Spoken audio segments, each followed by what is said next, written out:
In this video, I'm going to go through 5 things that you should look out for when buying a smart camera.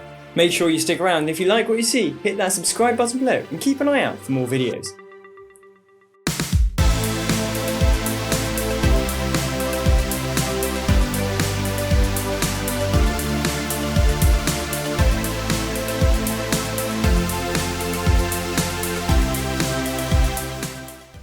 Hi, I'm Will from Surridge Tech, and today we're going to be having a look at 5 things you need to look out for when buying a smart camera. So let's get going. Now, first of all, is of course the camera quality itself.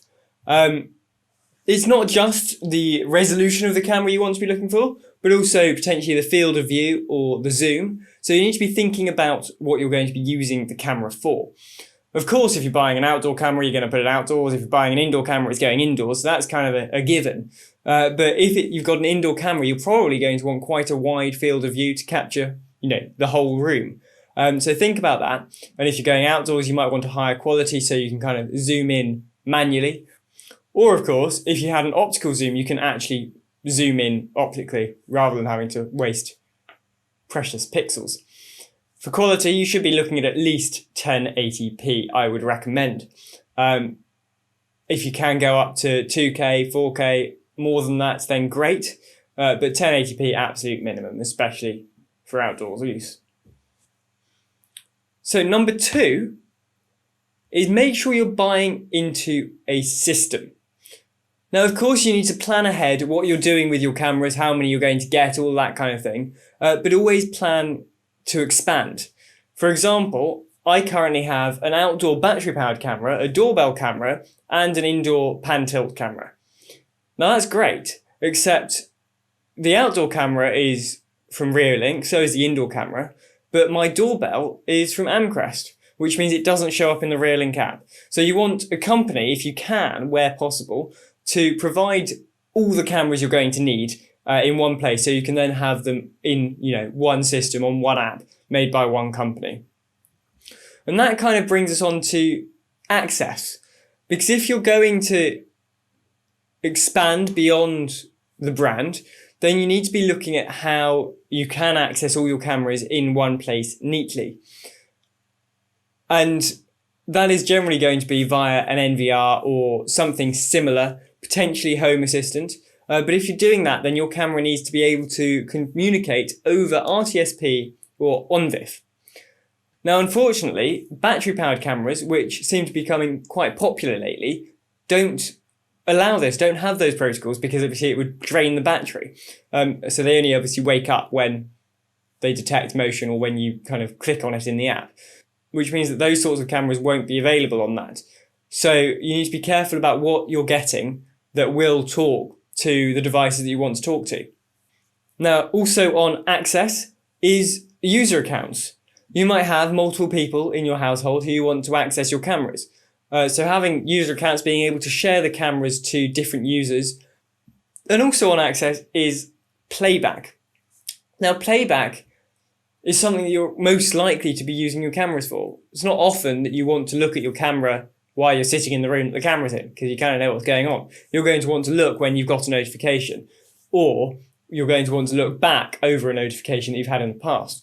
So make sure that playback is available on the app, and it works nicely. Like my Amcrest app, it takes maybe a good 10, 15, 20 seconds to load the playback for the camera.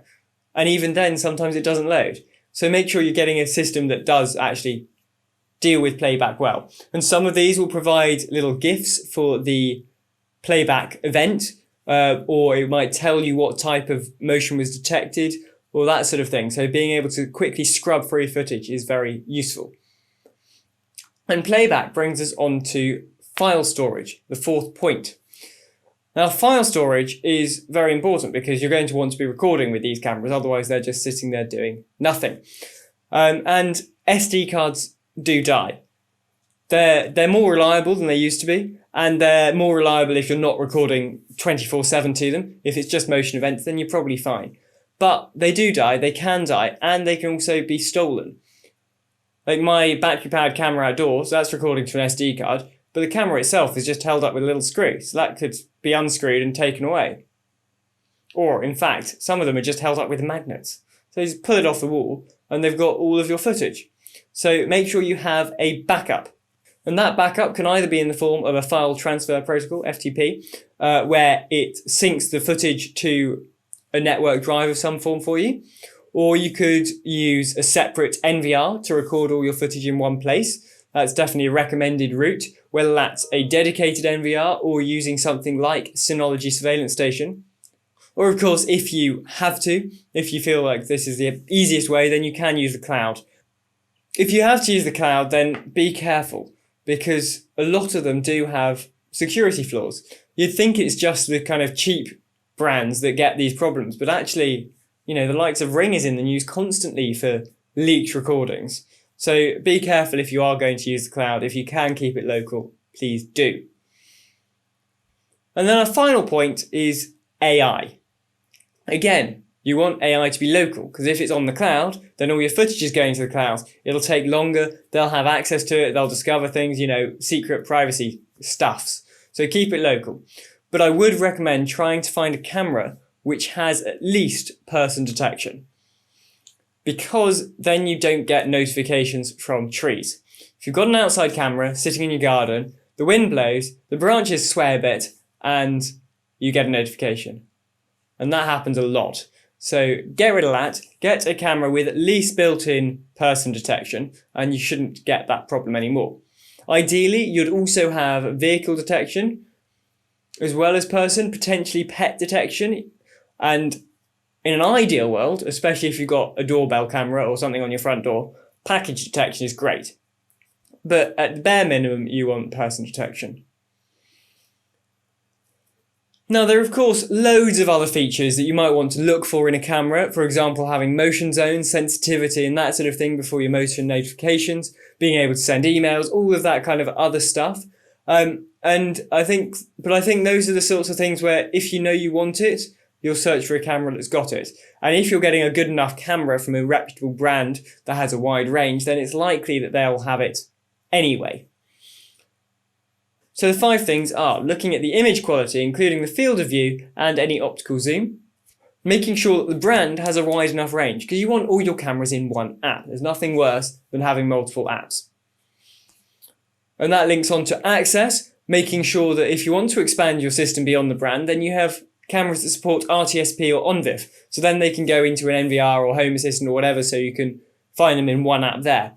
Also thinking about user accounts if you want to share with other members of the household, and making sure that playback controls have some good features such as GIFs or motion tagging. That leads us on to file storage, thinking about having a backup for our SD card, either using FTP or an NVR, either dedicated or built into something else such as Synology or Home Assistant, or if you have to, using cloud services. And then 5th is AI.